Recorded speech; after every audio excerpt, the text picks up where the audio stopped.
श्री स्वामी समर्थ.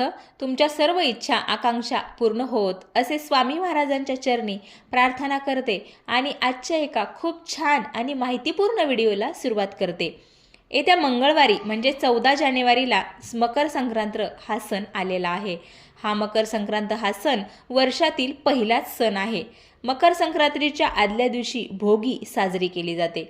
मकर संक्रांतीच्या दुसऱ्या दिवशी किंक्रांत हा सण साजरा केला जातो. या किंक्रांतीला मकर संक्रांतीची कर सुद्धा म्हटलं जातं. आपल्या हिंदू धर्मामध्ये मकर संक्रांतीला खूप महत्त्व दिले जाते. या दिवशी महिला परंपरेप्रमाणे हळदी कुंकू करत असतात. सुवासिनीला बोलून सुगडांचे वाण दिले जाते. नवीन लग्न झालेली मुलगी असेल तर त्या दिवशी त्या नवरीची खणा नारळाने ओटी भरली जाते. तसेच सासू आपल्या नवीन सुनेला काळी साडी भेट देते. तसे पाहिले गेले तर काळी साडी आपण कधीच देत नाही, परंतु संक्रांतीला या काळ्या साडीचं खूप महत्त्व आहे आणि म्हणूनच आपण इतर कोणत्याही धार्मिक कार्यामध्ये काळी साडी कधीच परिधान करत नाही, परंतु मकर संक्रांतीला काळी साडी अवश्य परिधान केली जाते.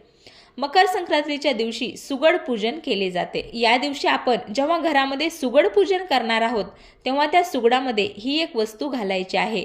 ही वस्तू टाकल्याने तुमच्या आयुष्यामध्ये सोन्यासारखे दिवस येतील. घरामध्ये धनधान्य संपत्ती कधीही कमी पडणार नाही. वर्षभर माता लक्ष्मीची कृपा ही तुमच्यावर अखंड राहील.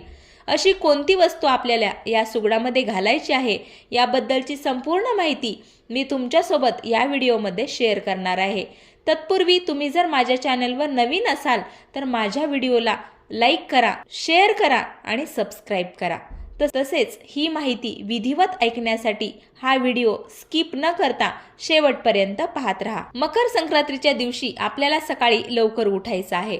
लवकर उठून आंघोळ करायची आहे. आंघोळ झाल्यानंतर सूर्यदेवाला अर्घ्य अर्पण करायचं आहे, म्हणजेच जल अर्पण करायचं आहे. हे जल अर्पण करणे अत्यंत महत्त्वाचे मानले जाते. हे जल अर्पण करताना त्यामध्ये थोडेसे तीळ टाकायचे आहेत आणि यानंतरच हे जल तुम्हाला सूर्यदेवाला द्यायचं आहे.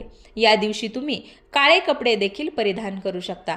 फक्त या दिवशी तुम्हाला पिवळ्या रंगाचे वस्त्र परिधान करायचे नाहीत, कारण संक्रांती देवीने पिवळ्या रंगाचे वस्त्र परिधान केलेले आहे. त्यामुळे आपण कोणीही पिवळ्या रंगाचे वस्त्र अजिबात परिधान करू नका. इतर कुठल्याही रंगाचे कपडे तुम्ही परिधान करू शकता. त्यानंतर तुम्हाला केसामध्ये गजरा लावायचा आहे, अलंकार घालायचे आहेत आणि तुम्हाला पूजेसाठी तयार व्हायचं आहे. त्यानंतर देवघरातील देवांची सुद्धा तुम्हाला पूजा करायची आहे. यानंतर तुम्हाला सुगड्यांची पूजा करून घ्यायची आहे. सुगड्यांची पूजा करण्यासाठी तुम्हाला तेथील देवाजवळची जागा स्वच्छ करून घ्यायची आहे. तेथील कचरा काढून घ्यायचा आहे आणि एक पाठ तुम्हाला घ्यायचा आहे. या पाठावर लाल रंगाचं वस्त्र पसरून घ्यायचं आहे. त्यानंतर या पाठाभोवती अतिशय सुंदर अशी रांगोळी तुम्हाला काढून घ्यायची आहे. तसेच तिथे एक तुम्हाला दिवा प्रज्वलित करून घ्यायचा आहे आणि अगरबत्ती सुद्धा लावायची आहे. आता तुमच्या घरामध्ये जर एक सुवासीन असेल तर तुम्हाला 5 सुगड घ्यायचे आहेत. या 5 सुगडावर तुम्हाला हळदी कुंकवाचे बोटे लावायचे आहेत. त्यानंतर या सुगडामध्ये तुम्हाला गाजर, बोरे, उसाची पेरे, मटार, त्याचबरोबर कापूस, हरभरा, तीळ, गूळ, कच्ची खिचडी तसेच शेंगदाणे यामध्ये तुम्हाला भरायचे आहेत. ही वस्तू भरण्याच्या अगोदर तुम्हाला या सुगडामध्ये खूप महत्त्वाची गोष्ट टाकायची आहे. ती लक्ष्मी स्वरूप आहे, ती म्हणजे तांदूळ.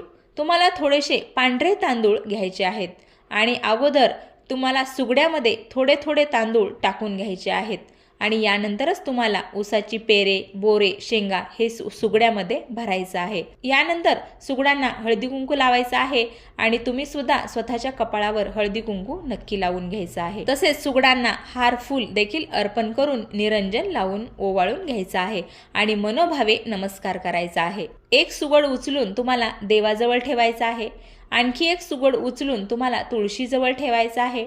त्यातील एक सुगड उचलून स्वतःसाठी ठेवायचा आहे आणि राहिलेले 2 सुगड तुम्हाला घरामध्ये सुवासिनींना बोलून वाण म्हणून द्यायचा आहे. जर तुम्ही या दिवशी मंदिरामध्ये जाणार असाल तर तुम्ही हे 2 सुगड मंदिरामध्ये सुद्धा घेऊन जाऊ शकता. मंदिरामध्ये ज्या कोणी बायका पूजेसाठी येतात तर तिथे जाऊन तुम्हाला हे सुगड तुम्ही देऊ शकता.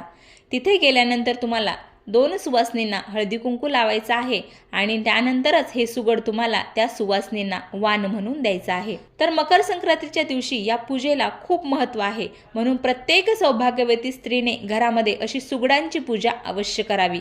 सौभाग्यवतीसाठी हा सण खूप महत्त्वाचा मानला जातो आणि म्हणूनच आपण मकर संक्रांतीनिमित्त मकर संक्रांतीपासून रथसप्तमीपर्यंत घरामध्ये हळदी कुंकू करत असतो. घरामध्ये अनेक सुवासिनींना बोलवून त्यांना हळदी कुंकू दिलं जातं. एखादा गोडाचा पदार्थ खायला दिला जातो आणि काही वस्तू वाण स्वरूपामध्ये दिल्या जातात. म्हणूनच आपल्याला मकर संक्रांती हा सण अवश्य साजरा करायचा आहे.